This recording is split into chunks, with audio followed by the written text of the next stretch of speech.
እሺ እኔ መልክ እሺ አንቺ ምትይ ለምንድን ነው በተወለደችበት 40 ቀን ክርስትና የምትነሱት? ኦኬ ክርስትና ለምንድን ነው የምትነሱት?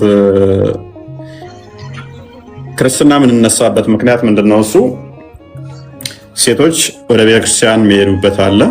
እሱም ምንድነው? እሱ አግብተሽ አንቺ ስትወልጂ መታረስ አለብሽ። ከታረሽ በኋላ ከ4 ሳምንት እስከ 7 ሳምንት ባለው ውስጥ ቤተሰቦችሽ በደንብ ተንከባክበው ሳይወለድ በፊት እስላም ነው ብሎ የሚጠራ እስላም ነው ብሎ የሚጠሩት ማን ነው የሚጠራው? ማን ነው ያለሽ? እንደዛ ነው ማስረጃ እኔ ንጽጽር አቆም እንደዛ የሚል ማስረጃ እኮ እሱ የእናንተ ተረት ተረት ኡስታዞቻችሁ ናቸው የሚያወሩት፣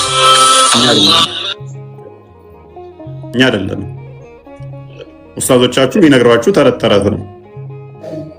አስረዳት እንጂ ተረት ተረት አይባልም ብሎ እኮ አዳምጡ ቆይ። ስለዚህ በደንብ አስተቢ እህታችን።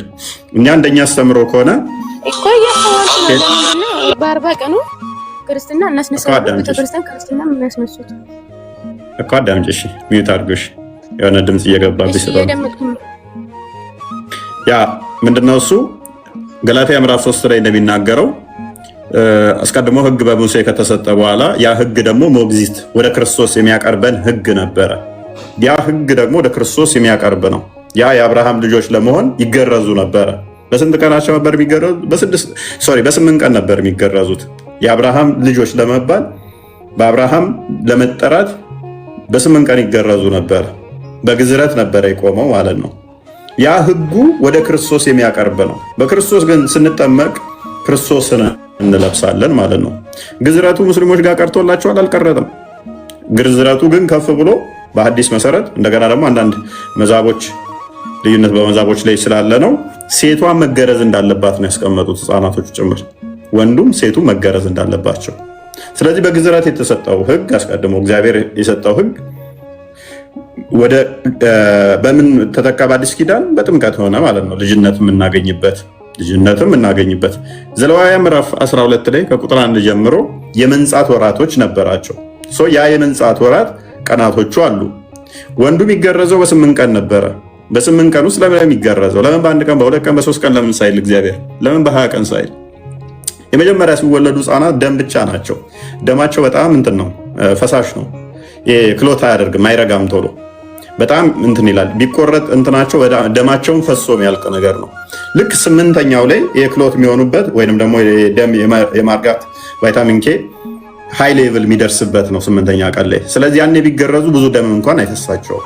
ስለዚህ በ8ኛው ቀን እንዲገረዙ እግዚአብሔር ትእዛዝ ሰጠ ማለት ነው።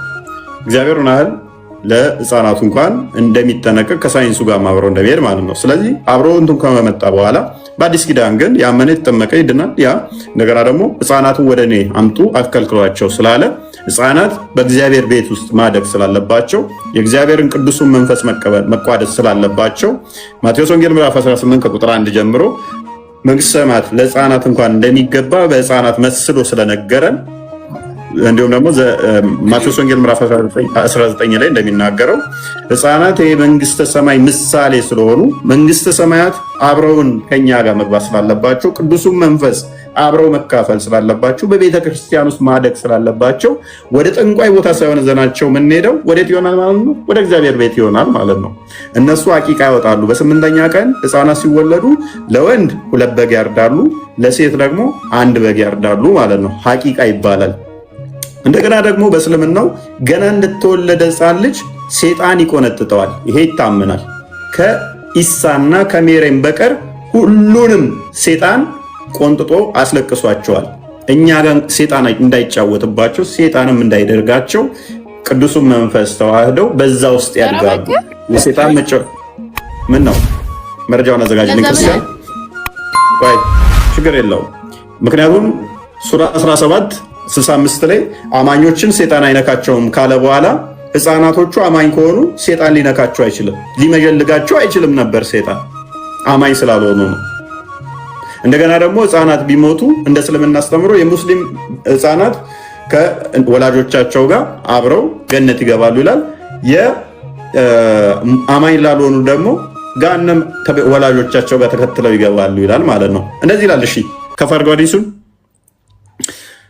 ኦኬ he also reported God's messenger saying the crying of an infant at the moment of birth is due to the praying from the devil ምን አለ ያለ መልእክተኛ ነብይሽ ህፃናት ገና እንደተወለደ የሚያለቅስበት ምክንያት ህፃን ዴቪል ስለሚወጋው ስለሚቆነጥጠው ነው አለ።